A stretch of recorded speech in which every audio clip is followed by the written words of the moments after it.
Good day, my audience. You are welcome to this channel, Dr. Fred Academy. Today, in this video, we shall be looking at the scapula. We shall be discussing the scapula. Normally, we all know that the pectoral girdle of the domestic animal is made up of 3 bones. And these 3 bones include the scapula, the clavicle, and the coracoid.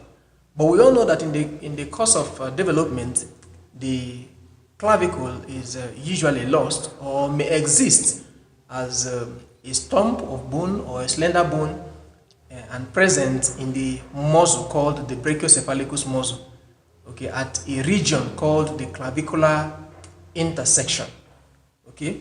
And then the coracoid exists as it's a vestige, okay, a remnant of bone which is attached to a part of the scapula called the supraglenoid tubercle.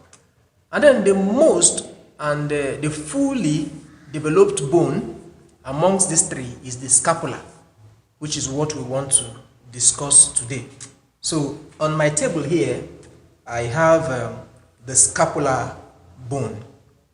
I shall be talking about the structures present on the scapula and the muscles that are attached to them. That is the relationship between this scapula and other nearby structures. Okay, I'll start by talking about the surfaces of the scapula, the borders of the scapula, and then the angles of the scapula. Now, remember that we are talking about the bovine scapula. The bovine scapula. In one of my videos earlier on, I talked about the equine scapula. That is the scapula of the horse. So in this video, I am discussing majorly the bovine scapula because this is what we have before us. So the bovine scapula is what we have before us. And this scapula is made up of 2 surfaces. That is the lateral surface. Okay, the 2 surfaces are the lateral surface, which you can see here, and then the medial surface. The lateral surface, I will also talk about the 3 borders and then the 3 angles. The lateral surface is divided into 2 unequal parts, by the spine of the scapula. So this is the spine of the scapula. Okay, this spine of the scapula divides the scapula into 2 unequal parts. You see a larger part and then a smaller part.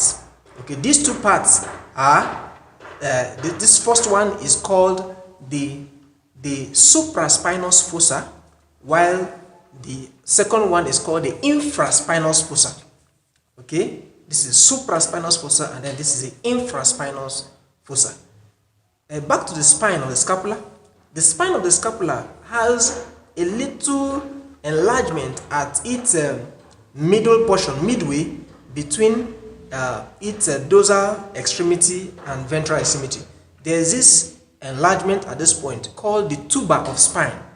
On this tuba of spine is attached a muscle called the trapezius.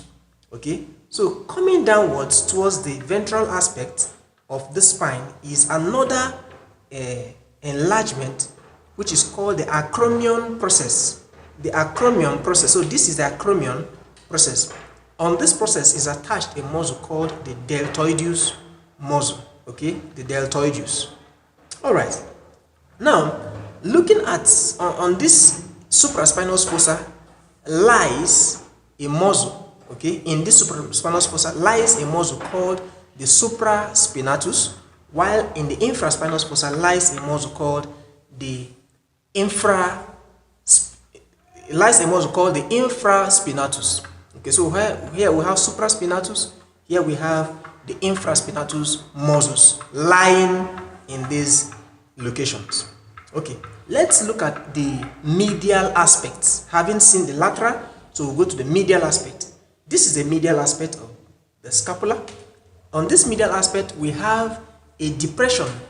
Okay, we have a slight depression almost at the center of the scapula, and then this depression is called the subscapular fossa. The subscapular fossa, and in this area lies a muscle called the subscapularis. The subscapularis. We also have two triangular shaped roughened areas on these extremities, on these angles. Okay, there's a triangular shaped roughened area. These areas are called the area serrata. Area serrata. And the muscles attaching to these areas are called the serratus muscle. The serratus muscle. Okay, having talked about the surfaces, let's go over with the three borders. Okay, the three borders include the dorsal or vertebral border.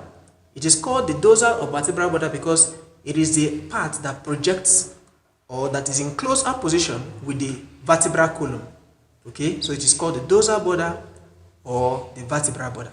This is called the cranial border because you see it is convex in shape. It is convex. Okay, dorsally it is convex except downward ventrally when it starts becoming a little bit straight and concave.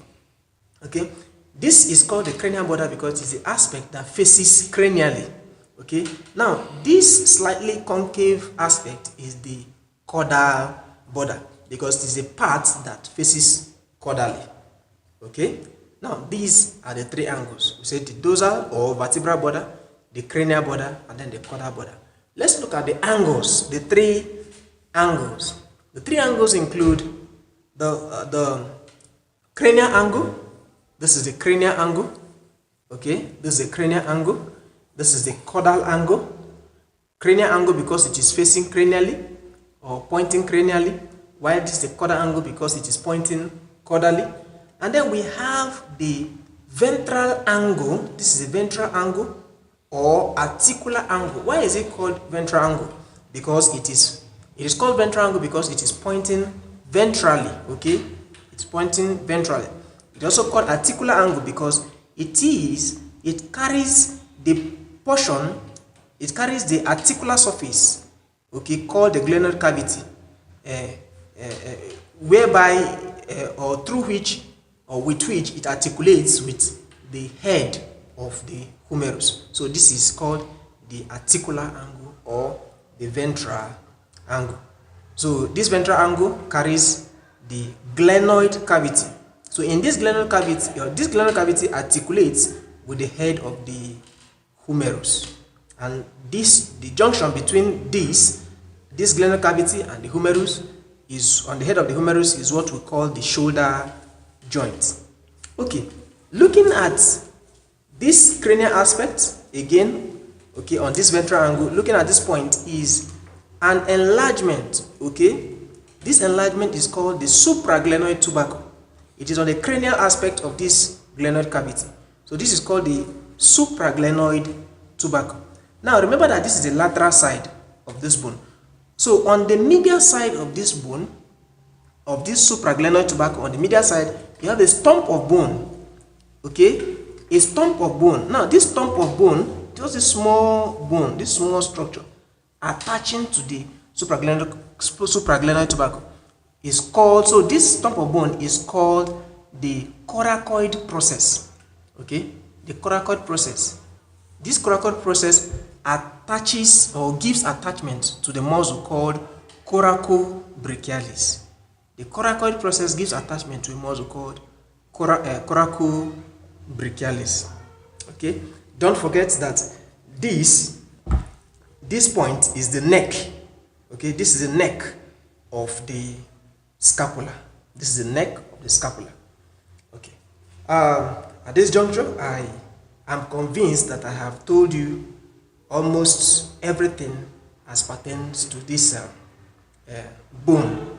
Let me also add that on the dorsal border, on the dorsal vertebral border of this bone, is where you have the scapular cartilage. Okay, the scapular cartilage is usually attached to on this point, and that is where the muscle called rhomboideus, okay, is attached. So that scapular cartilage, okay, sometimes called suprascapular cartilage.